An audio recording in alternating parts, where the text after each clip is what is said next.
السلام علیکم۔ Asia 41 news کے ساتھ میں ہوں آپ کی میزبان زینب سجاد۔ خبر شامل کرتے ہیں جعفر آباد سے۔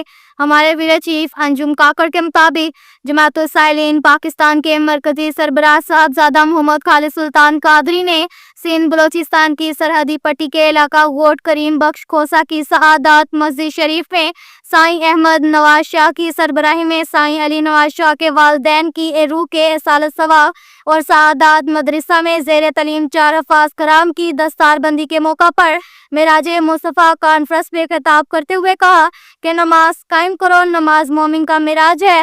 آقائے دو جہاں کو اللہ تعالیٰ نے عرش عظیم پر اپنے دیدار سے نوازا۔ دیگر انبیاء کرام کو وحی کے ذریعے پیغامات ملتے ہیں۔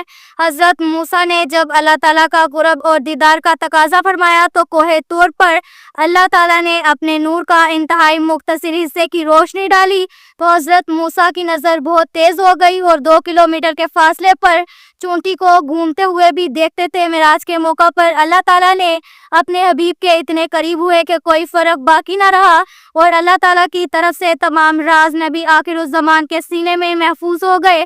اس موقع پر انہوں نے کہا کہ آقائے دو جہاں کا فرمان ہے کہ میں علم کا شہر ہوں اور علی اس کا دروازہ ہے۔ دنیا میں کامیابی چاہتے ہو تو 5 گانا نماز کی پابندی کرے۔